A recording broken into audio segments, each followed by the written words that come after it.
Tonight on Newscenter, learn how to use OrgSync, get prepared for Homecoming 2015, and get hyped for the Coal Bowl 7th edition. All these stories and more next on Newscenter.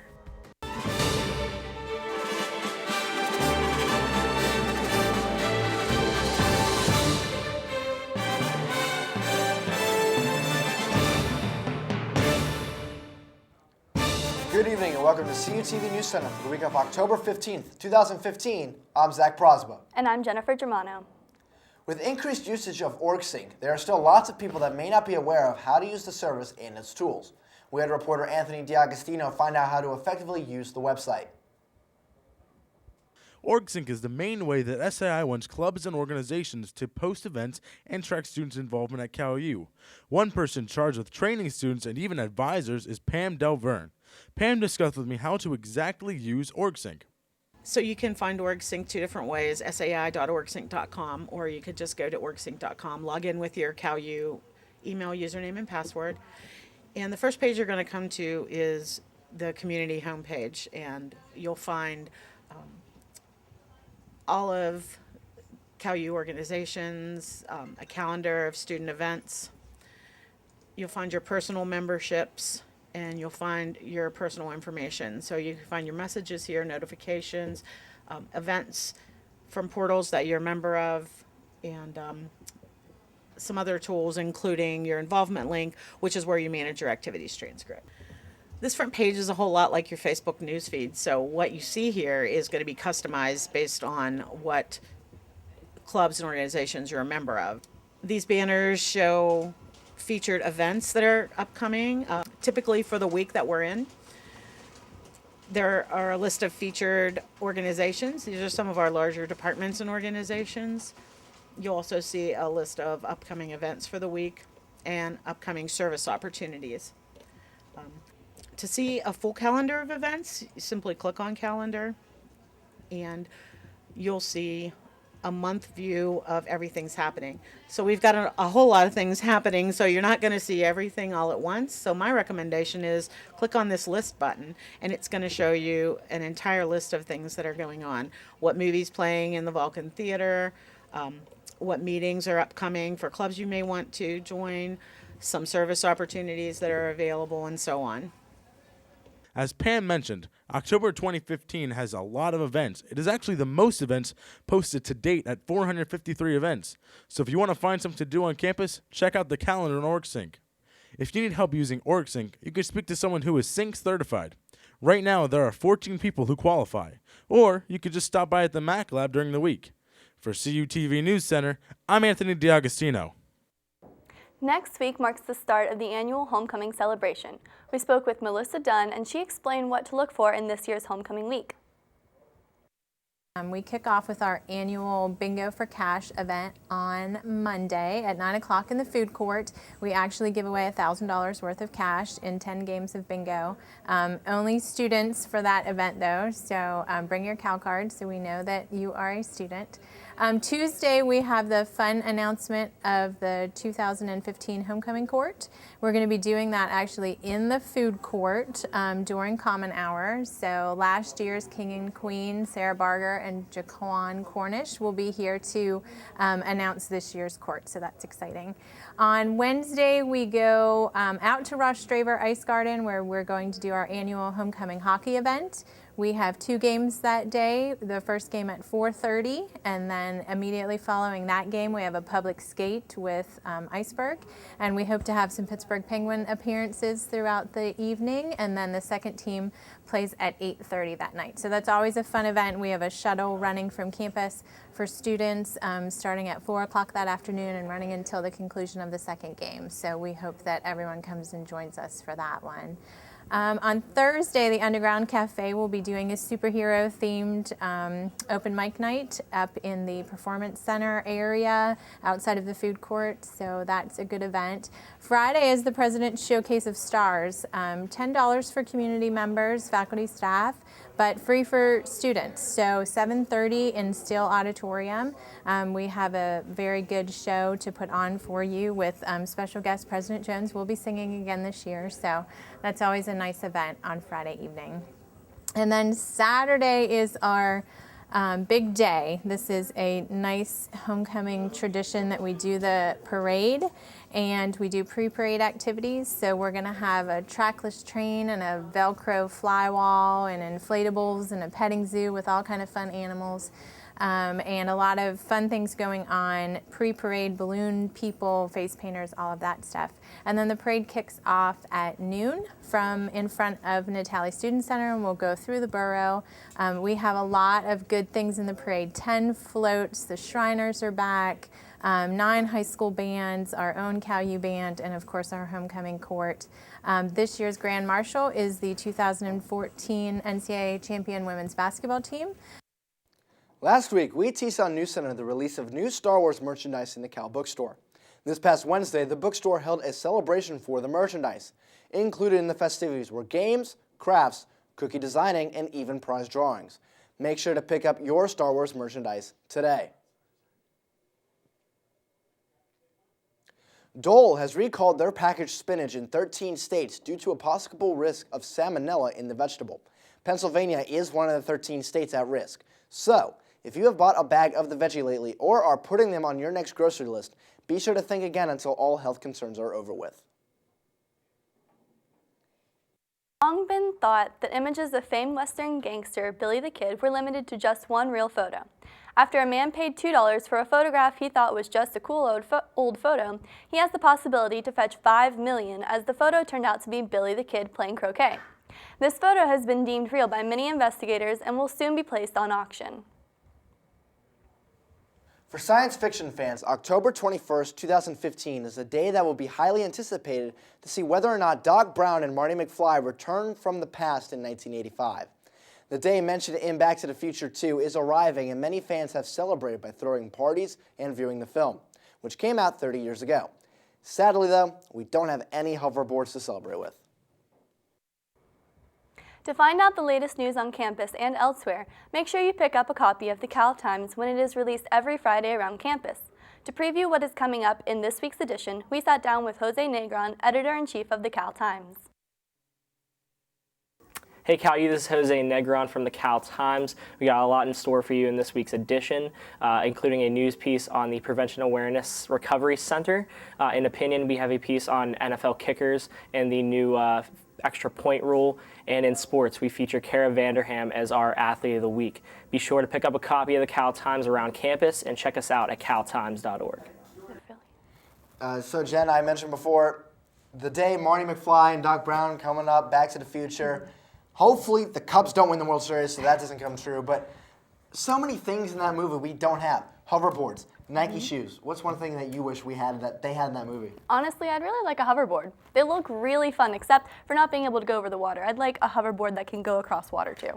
Yeah, and for me, it's clothes that can dry themselves after a rainy day. I mean, I would love to just come in from outside when it's raining and come in and be completely dry. Be so nice. I agree, that's a good one. Well, coming up after the break, student meteorologist Damon Matson has your weather forecast. Stay tuned.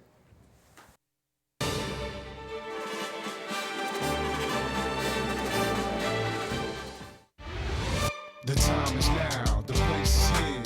Stop running, face your fear. When it all comes down to this, you only get one shot, can't afford to miss. The time is now, the place is here. Stop running, face your fear. When it all comes down to this, you only get one shot, can't afford to miss. So, let's get it, let's go. Go hard and go home.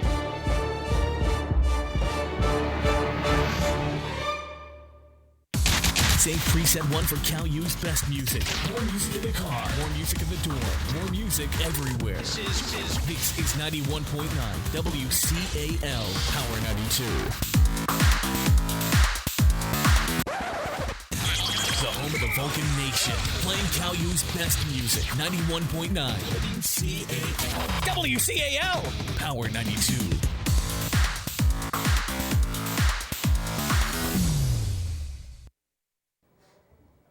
Welcome back to CUTV News Center. Now we're joined by Damon Matson. As I correct myself now, Damon Matson, student meteorologist. Damon, go ahead and take a look at our 5-day forecast. Yeah, guys, there's certain times where when you try to give the forecast to people, they're not going to like you, and I think this weekend's going to be one of those. As you can see, Friday into Saturday, we're going to have some clouds around the area. but no precipitation. But again, look at those temperatures, down to near 30 and possibly into the 20s by the time we roll around for Sunday, and the high temperatures only in the low 50s. But by the time next week rolls around, the sun will come back and the temperatures are going to warm back up. And I think the fact that it's going to be cold, along with the fact that I am actually going to Oklahoma City this week while it gets colder, is not helping my case with the people this week in this forecast.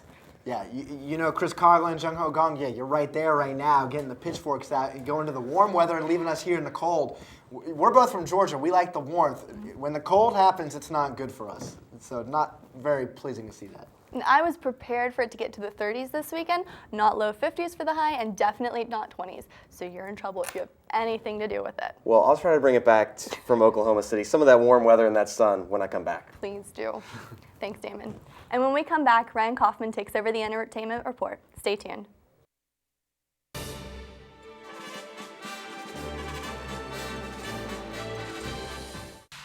Catch all the excitement under the Friday night lights with CUTV's High School Football Game of the Week. You have the best seats in the house as the area's longest-running high school football telecast, now in its 29th season, brings you the area's biggest games.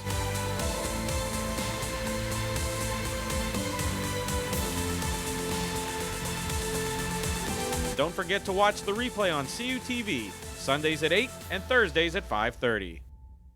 Since 1937, the Student Association Incorporated, known as SAI, has served the Cal U student body by providing activities, programs, and services. Every enrolled student has the ability to take part in over 125 different clubs and organizations. Managing participation in every SAI activity is easy with OrgSync, a powerful tool for staying connected. Located 1 mile from campus, the SAI farm has 94 acres of meeting and recreational space.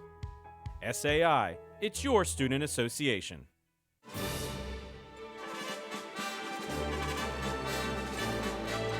Welcome back to CUTV Newscenter. I'm Ryan Kaufman with your entertainment report. As you heard earlier, Cal U has many homecoming events that are coming up, and excitement is already beginning to stir. Here's a look at a few students' favorite activities during homecoming.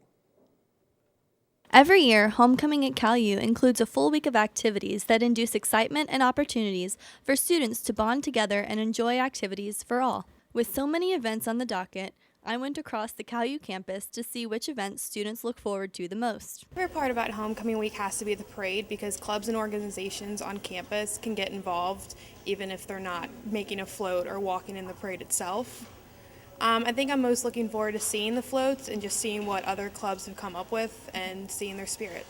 My favorite part of homecoming is spending the week building our float with my sorority sisters, and then I think what I'm most looking forward to is celebrating on the day of the parade with my sisters, showing off our hard work, our float, and celebrating with our alumni. I think my favorite part, and probably what I'm most looking forward to, is the parade. I mean, that's probably the best part about homecoming week. I'm running for homecoming court as well, so I'm looking forward to possibly having the opportunity to do that as well.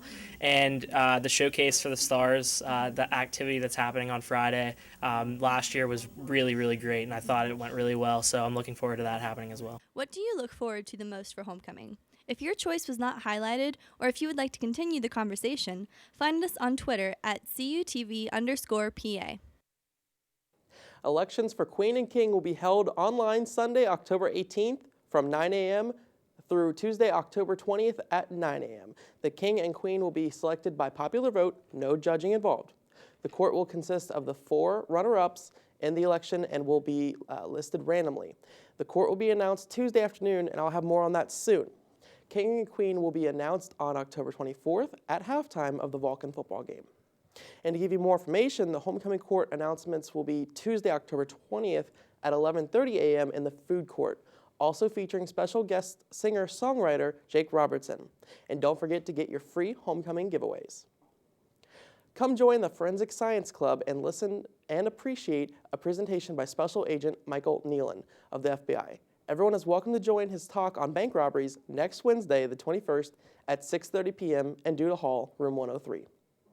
Every once in a while, a political figure or celebrity will say or do something that makes you stop and think to yourself, did I just hear that correctly? As the entertainment anchor, it is my job to bring these, shall we say, bizarre actions to light. I will begin with this disclaimer. Don't believe everything you hear. Well, except for this. Calvin Harris took to Twitter this week to let everyone know that the rumors of him and Taylor Swift breaking up after he reportedly visited a massage parlor and cheated were completely false, and that he isn't afraid to sue anyone for defamation of character. Kanye West has already made news for throwing his hat into the 2020 presidential election, but that wasn't enough for him. West surprised the judges of American Idol within the last week by walking into the audition room and trying out for the show. Needless to say, he did receive the golden ticket, and we might even be seeing him in Hollywood. Wiz Khalifa was caught in downtown Pittsburgh with his pants down and, no pun intended, whizzing on a wall. He was not taken to jail, but instead received a ticket for public urination. Actor Shia LaBeouf is now a free man after being arrested in downtown Austin, Texas, for public intoxication. No further details have been released on exactly what he was doing, but this wasn't his first run-in with the law. He was arrested last year in New York for the same reason. And to round out the entertainment report for this week, we have Insidious Chapter 3 in the Vulcan Theater. After trying to connect with her dead mother, teenager Quinn Brenner, and psych Elise Rayner to help her, she refuses due to horrible events in her childhood. Quinn starts noticing paranormal events happen in her house after a vicious attack from a demon. Her father goes back and begs Rayner to use her abilities to contact the other side and hopes to stop these attacks. 60% of Rotten Tomato critics have given a positive rating, and 55% of viewers also gave it a positive rating. And guys, one thing that we have going on down here at CUTV, or will have be doing, is Operation Christmas Child.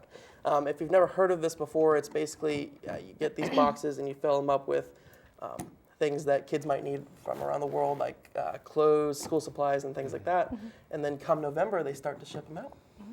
And we are also issuing a challenge to all the other media platforms here at down here in the bottom of Natali. Whoever can get the most boxes filled, we'll give you something. We'll think of what it is, but not sure yet.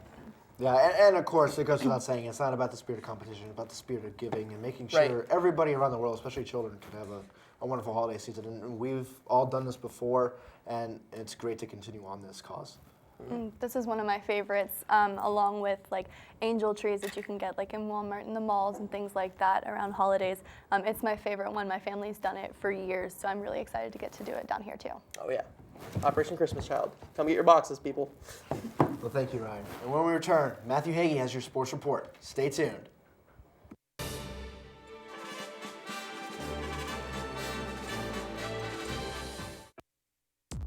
Watch CUTV online anytime, anywhere.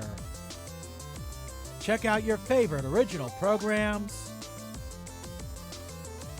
coverage of the biggest events on campus, and cheer on your Vulcan sports teams. CUTV. Log on. Tune in now. Visit cutv.calu.edu/live. The time is now, the place is here.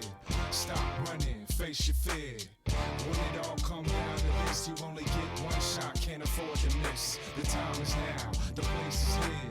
Stop running, face your fear. When it all come down to this, you only get one shot, can't afford to miss. So, let's get it, let's go. Go hard and go home.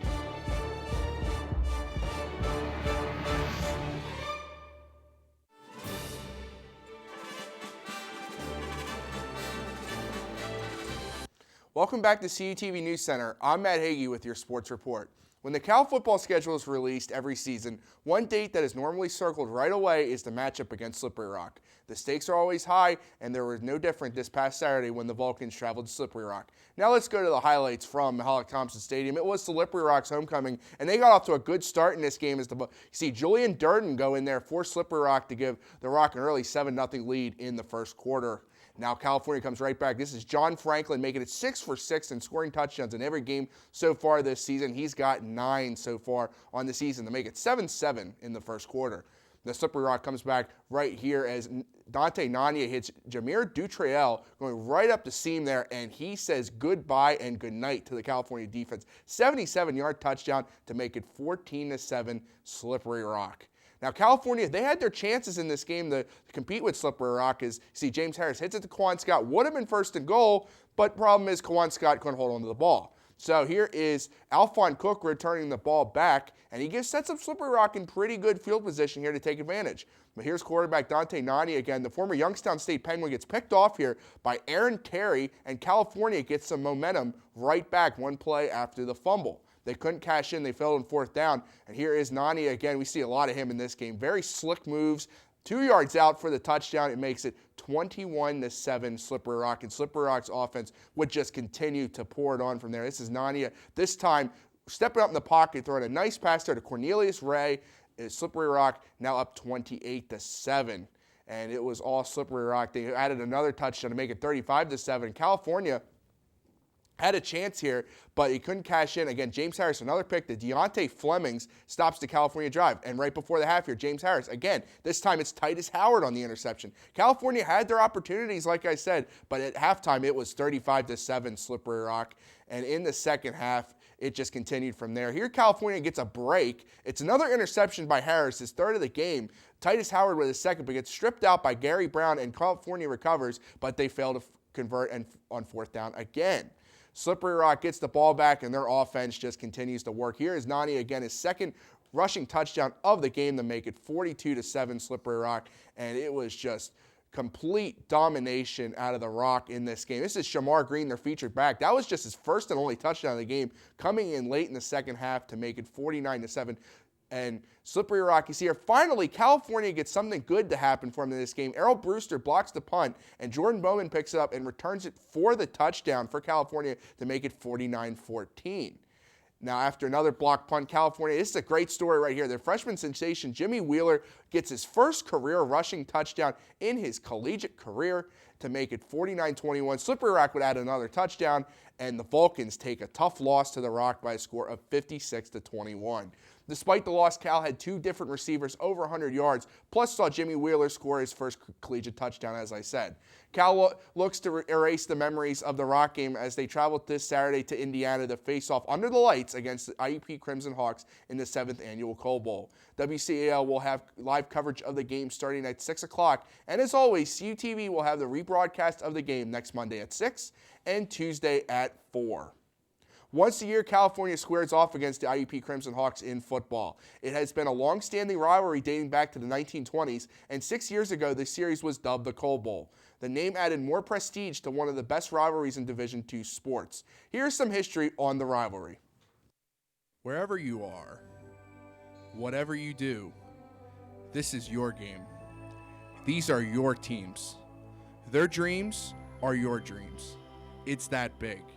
It's the Coal Bowl. The Cal-IUP rivalry, rich in history, has seen its share of memories. Great volcano for the Vulcans! After Cal beat IUP in 1984, the Vulcans saw IUP win 20 straight meetings. Some in dominating fashion, IUP offense has just been picking apart the Cal defense.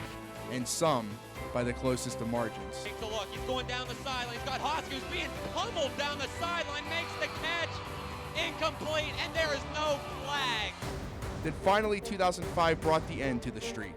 We have finally, for the first time since 1984, knocked off those IUP Indians. Little did anyone know that was only the beginning of the Vulcans' domination. California used the 2005 streak buster to reel off 8 straight wins, including their first 4 when the series was dubbed the Coal Bowl in 2009.